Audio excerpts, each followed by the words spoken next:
Amada igreja, título do nosso sermão nesta noite é Sabedoria em meio às aflições, ou em meio às provações, melhor dizendo. Título do sermão: Sabedoria em meio às provações. Irmãos, ao longo de toda a nossa caminhada cristã aqui na terra, nossa peregrinação, temos a responsabilidade de tomar muitas decisões que em si já tem um grau de dificuldade. Tudo fica ainda mais difícil quando temos que tomar essas decisões em meio a muitas provações. Por provações, eu quero me referir às coisas externas a nós, que quando surge, nos atinge causando muitas aflições. Vou dar alguns exemplos: doenças,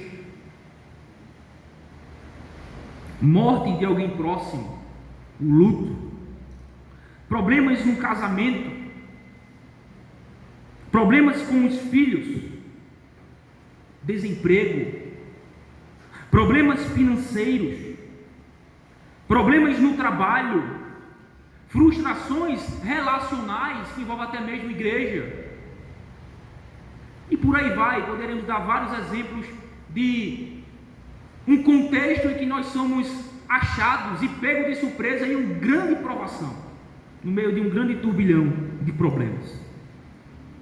Quando nos deparamos em meio a algumas dessas provações, que varia tanto em tipo quanto em intensidade da provação, logo nos é revelado que somos necessitados de algo que nos capacite a agir e tomar decisões corretas em meio a essas provações. E certamente, irmãos, todos nós havemos de concordar que este algo do qual necessitamos para agirmos corretamente, em cada circunstância da mais variada possível, em cada tipo e grau de provação, este algo é a sabedoria. Sabedoria. Todos nós, em algum grau ou em alguma medida, carecemos, precisamos, necessitamos de sabedoria para que tomarmos decisões, agirmos em meio a uma grande provação qual estamos envolta, de forma correta, de forma sábia, de forma bíblica, de forma verdadeira, de modo que façamos a vontade de Deus e isto o agrade. Agora, a grande pergunta que surge é: onde e como adquirir sabedoria para agir em meio às provações? Exatamente o que esse texto de Tiago vai nos ensinar.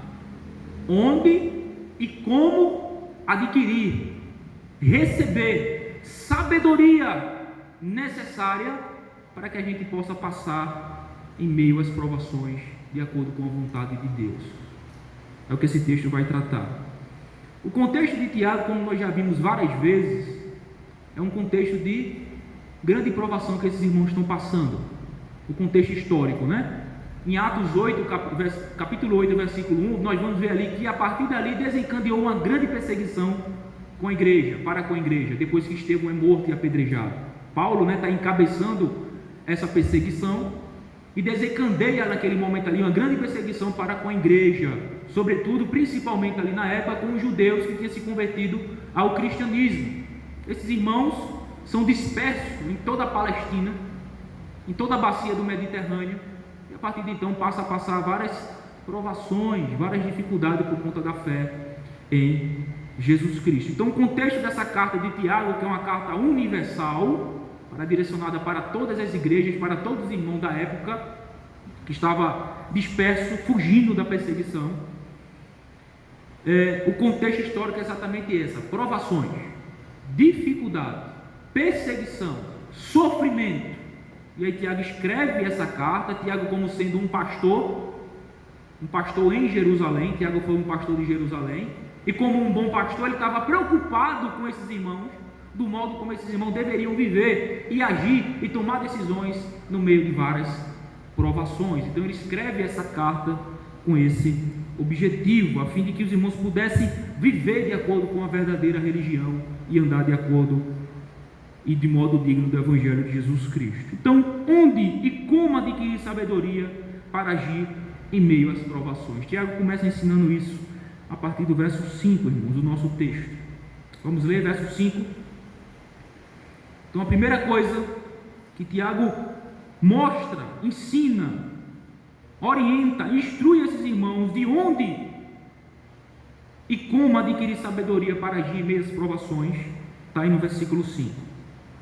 Se, porém, algum de vós necessita de sabedoria, peça a Deus, que a todos dá liberalmente e nada lhes impropera, e ser-lhe-á concedida.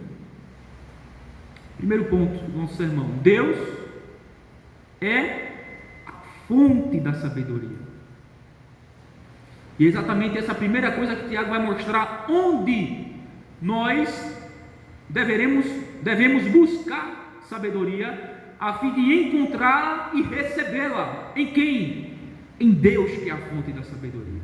Mas, em primeiro lugar, ele começa falando logo de uma suposta necessidade, não é? Ele diz assim: se, é uma partícula condicional, né? Se, porém, algum de vós necessita de sabedoria, peça a Deus. Quando a gente vai ver o contexto anterior, os versículos 2, 3 e 4, vamos ver que Tiago está falando isso interligado com o que ele estava falando. Sobre o que? A prova da vossa fé, provação, provações, dificuldade, aflição, onde a paciência dele estava sendo forjada, onde ele estava sendo conduzido para a obra perfeita. Aí quando ele diz: e, porém, se alguém necessita de sabedoria, para quê? Para agir, para decidir em meio a essas muitas provações que eles estavam passando. Agora, esse se aqui, irmão, deixa muito claro. O que Tiago tem em mente aqui não é que alguém não precisasse de sabedoria, mas é exatamente o contrário. É que a sabedoria é algo que nós necessitamos, em alguma medida e de alguma forma, para passarmos as várias circunstâncias e dificuldades e provações da qual nós estamos envoltos. Porque é certo, cada provação e cada circunstância que nós passamos na vida, cada dificuldade requer um teor, um grau, ou uma particularidade da sabedoria para agirmos corretamente de acordo com aquela situação. Então Tiago aqui ele está pressupondo que aqueles irmãos necessitam de fato de sabedoria, e assim ele instrui, orienta e conduz esses irmãos aonde eles deveriam buscar essa sabedoria que ele tanto necessitava para passar pelas várias provações que eles estavam enfrentando. Eu quero ilustrar isso aqui da seguinte maneira, presta atenção. Imagine você um aluno, aqui tem muito aluno, né? Muito que com faculdade, Maíra, Felipe, Saúde já terminou, mas tem outros que estudam, né? Não está na escola ainda. Então veja só, imagine você sendo um aluno, e você está na prova final de português e precisa de 8 pontos para ser aprovado. Imagine, um aluno foi para a prova final de português e precisa, Wayne, de 8 pontos para ser aprovado. Abaixo disso você está reprovado. Mas tem uma questão: você não tem um livro de português que necessita para estudar, só tem um livro de geografia, e é por ele que você estuda português. Veja, um livro de geografia não é um livro adequado para se estudar português. A gente pode até aprender alguma coisa a respeito de português quando o professor de geografia está ensinando geografia sobre as planícies, sobre os tipos de terra, sobre maremoto, terremoto, essas coisas todas. Como? A partir dos textos. Você pode ir no texto e dizer aqui, isso aqui é um verbo, isso aqui é o sujeito, isso aqui é o substantivo, mas você não pode adequadamente, se você não souber, identificar em que tempo, em que modo, qual a voz que o verbo está conjugado na frase. Você precisa de um conhecimento mais acurado da gramática, da conjugação do verbo. Talvez se você ainda não souber, você não vai saber em que classe gramatical é aquela palavra. Se é um adjetivo, se é um substantivo, se é um verbo, se é um pronome, se é um numeral, se é uma interjeição. Você não vai saber qual classe gramatical da língua portuguesa aquela palavra se refere. Então veja, você está na prova final de português, precisa de 8 pontos para ser aprovado. Você não tem um livro de português para estudar, só tem um livro de geografia, exatamente por esse tudo que você estuda. E detalhe, foi exatamente porque você estudava somente nesse livro de geografia que levou você à prova final.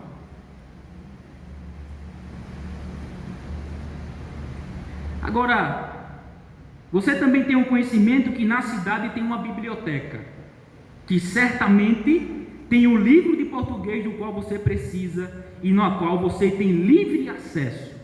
Aqui tem uma bibliotecária, Verônica. Ela trabalha aqui na biblioteca da cidade. Aí vamos supor, você sabe que aqui na cidade tem uma biblioteca e que nessa biblioteca você irá encontrar esse livro. A pergunta é, o que é que você fará? Continuará estudando com o livro de geografia para fazer a prova de português? Ou você irá à biblioteca a fim de pegar o livro adequado, que é o livro de português, para fazer essa prova? A resposta é óbvia.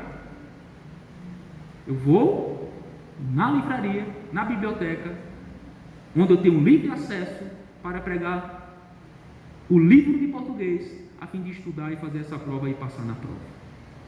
E correr atrás desses 8 pontos de português que eu necessito para passar. É exatamente o que o Tiago está falando na primeira frase do versículo 5. Se, porém, alguém de vós necessita de sabedoria, o que é que você faz? Peça a Deus. Então você é esse aluno, a sabedoria é esse livro e Deus é essa biblioteca. Você iria a ele ou não? Evidentemente. Então o Tiago está dizendo assim, ó, vá aonde você encontrará o recurso necessário para você passar na prova. Quem? Deus. Aquilo que lhe falta, Deus tem para lhe dar. Aquilo que você necessita para passar nessa prova, vá a Deus, busque nele o que? A sabedoria da qual você necessita. É isso que o Tiago está falando no versículo 5, a primeira parte. Agora ele dá continuidade, dizendo que a todos dá liberalmente e nada lhes impropera e ser-lhe-á concedido. Na minha tradução aqui, na outra Bíblia que eu tenho, essa expressão aí, e nada lhes impropera, em algumas traduções diz assim, e não lança em rosto. Não lança em rosto. A palavra aí para impropera é defamar ou censurar. Então, ou seja, Tiago está dizendo, vá a Deus, que Ele não irá censurar você, Ele não irá defamar você, Ele não irá lançar no seu rosto o fato dele ter lhe dado aquilo que você necessita para passar na prova. E aí no final tem uma promessa, e ser-lhe-á concedida. Então, irmãos, ainda dentro dessa ilustração do aluno, do livro, da prova, da biblioteca, Deus é como um bibliotecário que tem prazer em entregar ou dar o livro, o material necessário para o aluno, para todo aquele que vem a ele. Deus é como se fosse um bibliotecário. Deus é como se fosse Verônica. Verônica está lá para lhe atender na biblioteca. Você vai a ela, diga, eu necessito de um livro de português, e ela alegremente, ela vai lhe entregar nas suas mãos o livro de português do qual você necessita. Exatamente isso que o Tiago está falando aqui no texto. Tem falta de sabedoria? Tenho. Vá a Deus, vá na biblioteca. Você precisa de um livro de português? Preciso. Vá lá na biblioteca, vá a Deus. E o bibliotecário, que é Deus, vai ter o prazer de lhe entregar em suas mãos aquilo que você necessita. É isso que o Tiago está falando aqui no versículo 5. Vá a Deus. Você necessita de sabedoria? Vá a Deus. Vá a Deus. Ele é a fonte, segundo Tiago aqui no versículo 5. É o que Tiago está ensinando no versículo 5, que Deus é onde? É o lugar. É a fonte onde nós devemos buscar sabedoria. Sabedoria. Esse é o primeiro ponto. Mas a segunda coisa que Tiago ensina está aí no versículo 6 e 7. Ele agora vai mostrar o modo como nós devemos buscar essa sabedoria em Deus. Versículo 6 e 7. Peça, porém, com fé, em nada duvidando, pois o que duvida é semelhante à onda do mar, impelida e agitada pelo vento. Não suponha esse homem que alcançará do Senhor alguma coisa. Irmãos, só há um único modo de como buscar e receber a sabedoria da parte de Deus. Um único modo. E Tiago fala aí muito expressamente: pela fé. Pela fé. Irmãos, a Bíblia diz que sem fé é impossível agradar a Deus. Um texto de Hebreus. Mas esse texto aqui também nos mostra que sem fé não somente é impossível de agradar a Deus, mas também é impossível de receber dele alguma coisa. Veja o que o texto diz: peça, porém, com fé, não duvidando. Agora veja o versículo 7. Não suponha esse homem, que homem? Aquele que pede dando, sem fé. Não suponha que esse homem alcançará do Senhor alguma coisa. Portanto, Tiago está dizendo aqui que sem fé não é somente impossível de agradar a Deus, mas sem fé também é impossível de receber de Deus alguma coisa. Não pense tal homem que receberá do Senhor alguma coisa. Tiago diz no versículo 7. Não pense de modo nenhum. E agora ele vai usar uma própria metáfora no texto, né? Ele vai usar a metáfora do quê? De uma onda que é soprada pelo vento de uma e para outra parte do mar. Agora coloque nessa onda um barco. O que vai acontecer com esse barco? Ele vai ser levado para lá e para cá. Um barco sem marinheiro, um barco sem um capitão para conduzi-lo, um barco sem firmeza, sem um propósito, sem um alvo a alcançar. O que é que vai acontecer? Um barco que está com as velas levantadas, mas sem um capitão para conduzir. O que é que vai acontecer? Os ventos vão levar ele para um lado para o outro, e vai chegar um momento que ele vai se encontrar com uma rocha, vai bater e vai afundar. Este é aquele que duvida, não alcança o propósito, não alcança o objetivo, não alcança o porto seguro onde irá atracar o seu barco, porque ele não vai com fé. E Tiago está mostrando aqui que o modo de buscarmos e recebermos de Deus a sabedoria é com fé, porque sem fé não é somente impossível de agradar a Deus, mas é impossível de receber dele alguma coisa. Não pense tal homem que receberá do Senhor alguma coisa. Irmãos, a fé é a mão estendida que recebe de Deus a sabedoria que necessitamos para agir em meio a mais difíceis provações. Isso é fé. É a mão estendida para receber de Deus o que nós necessitamos, de graça. Mas sem fé, não tem como eu receber. Se eu não estendo a mão, se eu não busco, não tem como eu receber. Eu faço assim, ó. Aquele que duvida, como uma onda do mar, como um barco à deriva, ele vai e daqui a pouco ele recolhe, ele vai e depois ele desiste, ele sai duvidando, como alguém inconstante. Esse não receberá nada do Senhor. Por quê? Porque ele duvida, ele não tem fé, não tem segurança, convicção. Pois a fé é essa mão, irmãos, que estendemos para Deus, para receber dele a sabedoria necessária para passarmos e agirmos em meio às muitas dificuldades. Claramente as Escrituras mostram e ensinam que a dúvida é o oposto da fé. Por exemplo, a definição que Hebreus dá, Hebreus 11:1. Ora, a fé é a certeza das coisas que se esperam e a convicção de fatos que não se veem. Veja que extremo oposto à dúvida da fé. A fé é a certeza, a fé é a convicção dos fatos, das coisas que se esperam.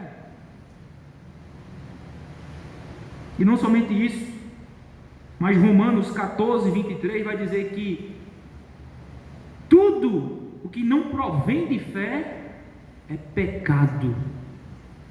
Romanos 14, 23. Tudo que não provém de fé é pecado. E Paulo ali no contexto romano está falando exatamente sobre a questão da alimentação, das comidas, que havia uma discussão muito grande entre judeus e gentios na época. Então ele vai dizer, olha, coma sem duvidar, com fé. Porque aquele que come duvidando, peca. Mas aquele que come com fé, não peca. Porque aquilo que não provém de fé é pecado. Vou ilustrar novamente com o aluno, para você entender o que significa buscar a sabedoria em Deus pela fé. Pedir sabedoria a Deus com fé é como um aluno que vai à biblioteca com a convicção, com a certeza que encontrará e receberá das mãos do bibliotecário o livro do qual necessita. Isso é buscar e pedir a Deus sabedoria com fé. É como um aluno que vai na biblioteca com convicção, com certeza que encontrará e receberá das mãos do bibliotecário o livro que ele necessita. É isso que o Tiago está ensinando no versículo 6 e 7. O modo como buscar a sabedoria com fé e não duvidando. Não duvidando. Mas vamos avançar para o terceiro e último ponto. Está no versículo 8, que é a continuação do versículo 7, do raciocínio de Tiago, do que ele falou a respeito da dúvida. Ele vai mostrar agora a causa, a fonte, a raiz da dúvida. Ele vai mostrar. Versículo 8. Homem de ânimo dobre, inconstante em todos os seus caminhos. Aqui Tiago vai mostrar, irmãos, que a dúvida é um problema do coração do homem. Vou repetir. A dúvida é um problema do coração do homem. Esse é o problema. A raiz está aí no coração do homem. Irmãos, duvidar das promessas de Deus é duvidar do próprio Deus. E isso é um problema do coração do próprio homem. A dúvida é filha da incredulidade. E ela sempre levará o homem a ser inconstante em todos os seus caminhos. E desta forma, ele não receberá de Deus o que ele prometeu. Dúvida é filha da incredulidade. E incredulidade é problema do coração do homem. Ele duvida de Deus. Ele duvida das suas promessas. E assim ele se mostra incrédulo e, consequentemente, como Tiago já disse no versículo 7, não receberá do Senhor. Não receberá do Senhor. Vou ilustrar novamente, para que vocês entendam. O aluno, viu? O aluno decide ir à biblioteca em busca do livro do qual necessita. Eu sou aluno. A biblioteca é ali no centro. Eu preciso desse livro de português, mas eu só tenho um de geografia. A necessidade minha. Aí eu decido ir na biblioteca em busca desse livro. Só que o que é que acontece? Eu volto do meio do caminho. Eu chego aqui na academia e volto. Daqui a pouco eu saio de carro novo, chego ali na outra esquina e volto. Não vou não. Ele volta do meio do caminho porque ele acha que não irá encontrar o material do qual necessita, apesar de saber que a biblioteca é totalmente abastecida de toda sorte de livros, de nada tendo falta. Vou repetir. Um homem constante, a dúvida do coração do homem, que é a consequência da incredulidade, é semelhante a um aluno assim. Ele sabe da sua necessidade, ele sabe onde encontrar, Mas o que é que ele faz? Ele decide ir e volta do meio do caminho. Por quê? Ele fica pensando: eu não irei encontrar o material do qual necessito. E apesar disso, ele sabe que lá é uma biblioteca totalmente abastecida de toda sorte de livros, de nada tendo falta. Ele sabe disso. Mas ele vai e volta do meio do caminho. Ele se faz indagações: eu acho que eu não vou encontrar esse livro. Eu necessito desse livro. A biblioteca da cidade é a maior do mundo. Tem toda sorte de livro lá. Essa biblioteca de nada tem falta. Mas ainda assim eu acho que eu não vou encontrar esse livro. E volta do meio do caminho. Melhor, eu acho que eu chegando lá, eu não vou ter acesso a entrar na biblioteca. Eu não vou não, vou voltar para casa. Melhor, eu acho que eu não vou não. Por quê? Eu acho que o bibliotecário não vai com a minha cara. Eu vou voltar do meio do caminho e volta para casa. Pergunta: o aluno não encontrou e não recebeu o livro porque a biblioteca não tinha um livro para lhe dar, ou porque ele não buscou? A resposta: porque ele não buscou. Ou seja, o problema está no aluno e não na biblioteca. Traduzindo, o problema está em nós e não em Deus. Deus é como se fosse essa biblioteca completamente abastecida de toda sorte de livro que você imaginar, de tudo que você precisar. Tudo que você necessita você encontra em Deus. Mas a gente duvida dele. A gente prefere duvidar dele. A gente fica com nossos achismos: mas será que eu encontro? Será que ele tem para me dar? Será que essa biblioteca é o suficiente para encontrar o livro que eu preciso? É. Porque a fonte é Deus, é inesgotável.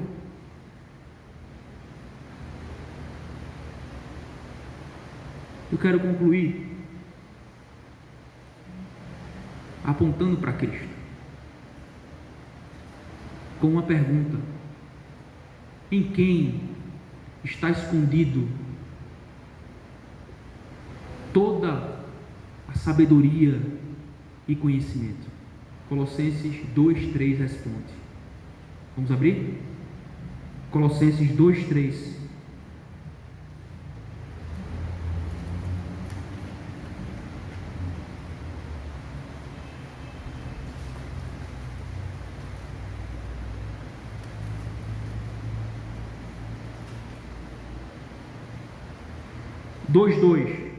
Para que o coração deles sejam confortados e vinculados juntamente em amor, e eles tenham toda a riqueza da forte convicção do entendimento, para compreenderem plenamente o mistério de Deus, Cristo, em quem todos os tesouros da sabedoria e do conhecimento estão ocultos. Isto é, escondido. Isto é, ele é o compartimento em que todos os tesouros da sabedoria e do conhecimento estão nele. O que isso significa? Isso aqui define o que é sabedoria. Provérbios 1:7 diz que o temor, que o princípio da sabedoria, que o temor de Deus é o princípio da sabedoria. O temor do Senhor é o princípio da sabedoria. O que isso significa? Significa que se você não está em Cristo, você pode fazer 10 faculdades, você pode adquirir todo o conhecimento do mundo, você pode ser um cara super inteligente, intelectual, capaz, mas você não passará de um tolo, com a cabeça cheia de informação, cheia de muita informação, de muito conhecimento, de muita intelectualidade, Mas se você não está em Cristo, você não é sábio. É o que todo livro de Provérbios ensina. O que é sabedoria? O que é sabedoria? Qual é o princípio da sabedoria? É o temor ao Senhor. Princípio, inicia ali. O princípio da sabedoria é o temor do Senhor. E o que é sabedoria na prática? É aplicar todo o conhecimento de Deus e da sua verdade revelado na palavra na vida. É o conhecimento aplicado na vida. O conhecimento de Deus, da sua verdade, da sua doutrina aplicado na vida. Toda a sua vida é moldada e é subjugada à vontade de Deus revelado na palavra. E quando você se submete e obedece o que a palavra diz, você está sendo sábio. Sábio. Por meio da fé em Jesus Cristo. Então, sabedoria, irmãos, podemos definir de forma muito simples o que é a sabedoria. A verdade de Deus vivida na prática. Como eu devo ser um esposo? Vá às Escrituras, aprenda o que é um esposo à luz das Escrituras, à luz da palavra de Deus, e viva de acordo com isso. Aplique isso na sua vida prática. Como eu devo ser uma esposa aos olhos de Deus, de acordo com a vontade de Deus? Vá nas Escrituras, aprenda nas Escrituras o que é ser uma esposa bíblica, de acordo com a vontade de Deus e do agrado de Deus, e viva isso na sua vida prática. Como eu devo ser um filho que agrade a Deus? Vá nas Escrituras, descubra como que Deus quer que você seja um filho, e viva na sua prática obediência aos seus pais. Como é que eu, os pais, devo educar os meus filhos? Vá nas Escrituras, aprenda o que Deus fala a respeito de criação de filhos, aplique isso na sua vida prática e vive de acordo com ele, e você estará sendo sábio. Como é que eu devo ser um patrão? Vá nas Escrituras, você vai ver que ele ensina a respeito de como ser um patrão bíblico que agrada ao Senhor. Aplique isso na sua vida e viva de acordo com ele. Como eu devo ser um funcionário? Vá nas Escrituras, que tem ensinando sobre isso. Aplique essas verdades na sua vida prática e viva de acordo com ela. Isso é ser sábio. Ser sábio não é ter um punhado de entendimento, de conhecimento, de intelectualidade na mente apenas. Conhecimento intelectual, cognitivo. Ser sábio é pegar todo esse conhecimento a respeito de Deus e viver de acordo com ele.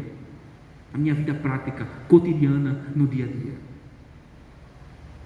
E como a gente acabou de ver, em quem está oculto todos os tesouros da sabedoria e do conhecimento? Jesus. Jesus. Jovem, você continuará sendo um tolo, ainda que inteligente, se você não estiver em Cristo. É o que todo livro de Provérbios ensina. Sabedoria. Cristo é aquela sabedoria personificada em Provérbios. É Ele ali, Ele, Cristo, está revelado na sabedoria em Provérbios. É Cristo. Se você não está nele, você é um tolo, ainda que possa ser muito inteligente e intelectual, mas você continua sendo um tolo, um insensato, porque é em Cristo que está oculto todos os tesouros da sabedoria e do conhecimento. Portanto, quer ser sábio? Esteja em Cristo, creia nele, e ainda que você seja um analfabeto, você será um sábio. Por quê? Porque você vai na Bíblia, vive de acordo com ela. Você vai nas Escrituras, aprende o que ela ensina, que é a palavra de Deus, que é a vontade de Deus, e vive de acordo com ela. Você sendo um analfabeto, alguém que tem quarta série, quinta série, sétima série, que só sabe no máximo escrever o nome, você aprende e será um sábio, porque você viverá a sua vida piedosamente diante de Deus. Isso é ser sábio. Para concluir, deixa eu fazer algumas aplicações.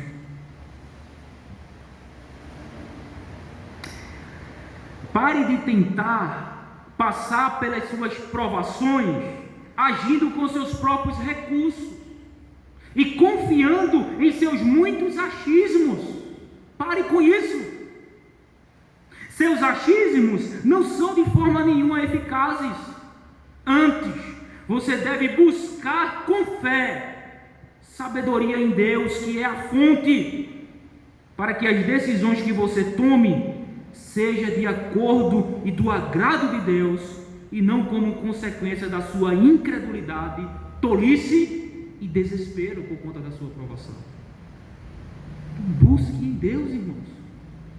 Ele é a fonte da sabedoria. Nele nós iremos encontrar o que nós necessitamos para passar por tudo que nós estamos passando. As provações, as dificuldades, tomar as decisões corretas, de acordo com a vontade de Deus e com o agrado dele. Vá a Ele. Não fique em seu achismo. Não tome decisão como sendo a consequência apenas da sua incredulidade, da sua tolice e do seu desespero. Não faça isso. Você tem um lugar de buscar a sabedoria para viver de modo agradável ao Senhor e tomar as suas decisões de modo agradável ao Senhor. Aí você talvez esteja se perguntando: mas como eu faço isso?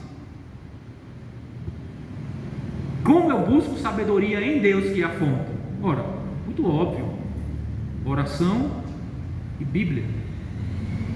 Ore, nutra um relacionamento com Deus pessoal e íntimo através da oração. Busque a Ele na oração. Coloque diante dele as suas provações, dificuldades e aflições e diga: Senhor, eu não sei como agir nessa situação. Dai-me sabedoria, me conduz, me orienta de acordo com a tua vontade revelada na palavra. E aí você vai às Escrituras. E nas Escrituras você aprende e encontra as instruções do modo como você deve agir em toda e qualquer circunstância. Você encontrará a sabedoria para com a sua família, para com o seu trabalho, para com as doenças, lutos, sua vida financeira. Em todos os sentidos você encontrará a sabedoria na palavra de Deus. Dessa forma que você busca a sabedoria em Deus, orando e nas Escrituras, que é a palavra de Deus, que nos instrui e nos ensina o modo como nós devemos viver. E ainda eu coloco um terceiro ponto aqui: aconselhe-se, busque aconselhar-se com pessoas sábias. Busque aconselhar-se, perguntar, pessoas sábias, pessoas crentes, piedosas, que temem a Deus e conhecem as Escrituras, para que Ele possa aconselhar você de acordo com a palavra de Deus, a fim de você tomar suas decisões e agir corretamente no momento de suas provações. Em terceira e última aplicação, eu quero lhe dar uma razão para isso. Certo? Eu sei a fonte onde buscar Deus. Eu sei agora como fazer isso, orando, através das Escrituras e me aconselhando com pessoas piedosas. Certo? Por qual razão? Deixa eu dar a você uma razão. A razão de você buscar com fé a sabedoria em Deus é porque Ele é bom. É porque Ele é generoso. É porque Ele é imutável. Ele não muda. Aquilo que Ele prometeu na sua palavra, Ele é fiel para cumprir. E por fim, Ele tem prazer naqueles que nele busca e confia. Irmão, se tem uma promessa nas Escrituras, essa promessa é uma promessa de Deus. E por Ele ser imutável e fiel, Ele não negará de cumprir as suas promessas na sua vida, se você agir corretamente, como nós acabamos de ver. Se você buscar nele, se você buscar com fé e não duvidando, se você buscar da forma correta, orando, lendo as Escrituras, aconselhando-se, a razão que você fazer isso é exatamente essa. Não é você, mas é aquele que lhe prometeu, Deus, que é fiel, que é imutável e que tem prazer, alegria, felicidade em suprir a necessidade daqueles que nele buscam e confia em aquilo que Ele prometeu. E nessa passagem, exatamente essa é a promessa. Qual é a promessa? De que se nós buscarmos, versículo 5, né? Ser-lhe-á dada, ser-lhe-á concedido. Então faça isso, irmãos. O que é que você está esperando? Está passando dificuldade? Está passando por aflição? Por provações? em qualquer área que seja, busque em Deus sabedoria para agir, para tomar as decisões corretas, de modo agradável ao Senhor, de modo piedoso, e com as suas emoções destemperada e desesperadora. Não faça isso. Busque sabedoria em Deus, porque Ele é a fonte, Ele é a biblioteca que tem de tudo. E Ele também é um bibliotecário que tem prazer em entregar nas nossas mãos o que nós necessitamos, para que possamos passar na prova, tirar a nota exigida e ser aprovado. Amém.